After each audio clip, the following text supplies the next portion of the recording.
आज हम बात करेंगे रुधिर से संबंधित एक छोटा सा टॉपिक, रुधिर वाहिनियाँ। रुधिर वाहिनियाँ, जिसको इंग्लिश में ब्लड वेसल्स बोलते हैं। रुधिर वाहिनियाँ होती क्या हैं? तो जो हमारा हृदय है, हृदय से शरीर के विभिन्न भागों में रुधिर जाता है तथा शरीर के विभिन्न भागों से रुधिर वापस हृदय में आता है। तो जो जिन नलिकाओं द्वारा ये रुधिर जो है शरीर के विभिन्न भागों में जाता है और तथा शरीर के विभिन्न भागों से आता है, उन्हीं सब नलिकाओं को बोलते हैं रुधिर वाहिनियाँ। तो इसके अंतर्गत आती है धमनियाँ, सिराएँ और केशिकाएँ। धमनियों की बात कर रहे हैं, सिराओं की बात इसके बाद अभी नीचे बात करेंगे। केशिकाओं की बात कर रहे हैं तो जो धमनी होती है, हृदय से जो निकलती है नलिका, उसको बोलते हैं महाधमनी। महाधमनी जब आगे बढ़ती है शरीर की ओर तो वो पतली पतली धमनियों में बढ़ती है और ये धमनी आगे चल के बिल्कुल बारीक धमनिका में बदलती है जो कोशिकाओं में जाती है। इसी तरह से कोशिकाओं से जो रुधिर वापस आता है तो पतली पतली नलिका, जिसको आप बोलते हैं सिरिकाएँ, सिरिकाएँ आगे चल के सिराएँ बनाती है और सिराएँ मिलकर महासिरा बनती है जो आके हृदय में मिलती है। तो कहा जाए तो सिरा की पतली संरचना सिरिकाएँ और धमनी की पतली वाली संरचना को धमनिका और सिरा की पतली वाली संरचना को सिरिकाएँ बोलते हैं। तो इन्हीं सिरिकाओं और धमनिकाओं को मिला के क्या बोलते हैं? केशिकाएँ। यानी धमनी की पतली से पतली और सिरा की पतली से पतली संरचना को बोलते हैं केशिकाएँ। अब बात करते हैं धमनी और सिरा के बारे में। तो धमनी जो होता है, धमनी हृदय से रुधिर कहाँ ले जाता है? शरीर के विभिन्न भागों की ओर। और कैसा रुधिर रहता है? ये शुद्ध रुधिर होता है। शुद्ध रुधिर का मतलब जिस रुधिर में ऑक्सीजन मिला होता है, यानी जो रुधिर फेफड़े से जाता है उसको बोलते हैं शुद्ध रुधिर, क्योंकि उसमें मिला होता है ऑक्सीजन। जो धमनी होती है, धमनी चूँकि जब हृदय पंप करता है तो रक्तदाब ज़्यादा होता है, तो इसी कारण दीवार इसकी कैसी होती है? मोटी होती है। और गुहा कैसी होती है? बीच में जगह, इस नलिका में बीच में जगह काफ़ी कम होता है और इसमें कपाट नहीं होता है, किसी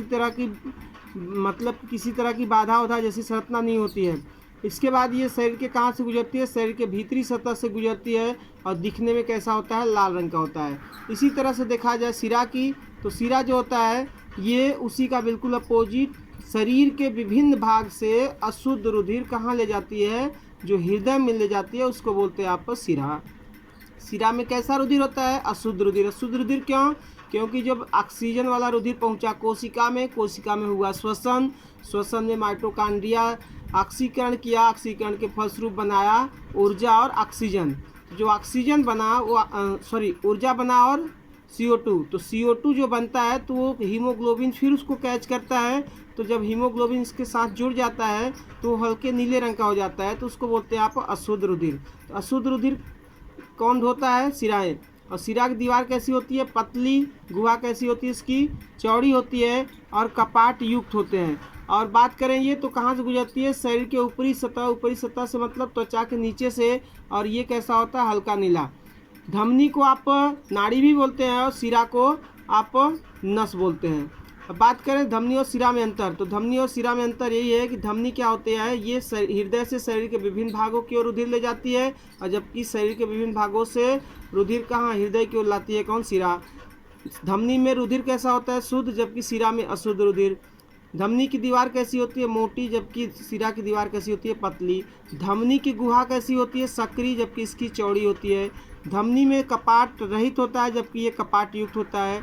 ये शरीर के ऊपरी सतह से धमनी जो होती है शरीर के भीतरी सतह से, जबकि सिरा जो होती है शरीर के ऊपरी सतह से गुजरता है। धमनी जो लाल रंग की होती है, जबकि सिरा हल्का नीला रंग का होता है। धमनी को आप नाड़ी भी बोलते हैं, जबकि सिरा को नस बोला जाता है। अभी बात हुई कि शुद्ध रुधिर किस में बह रहा था? धमनी में, जबकि अशुद्ध रुधिर किस में बह रहा था? सिरा में। शुद्ध रुधिर धमनी में और अशुद्ध रुधिर सिरा में। जबकि ये अपवाद है कि जो पल्मोनरी धमनी या फुफ्फुस धमनी होती है, इसमें कैसा रुधिर बहता है? अशुद्ध रुधिर। क्यों? क्योंकि ये जो होती है हृदय का जो दायां निलय होता है, दायां निलय से नलिका फेफड़े में रुधिर को ले जाती है, उस नलिका को बोलते हैं पल्मोनरी या फुफ्फुस धमनी। तो इसमें कैसा रुधिर होता है? CO2 वाला, यानी अशुद्ध रुधिर।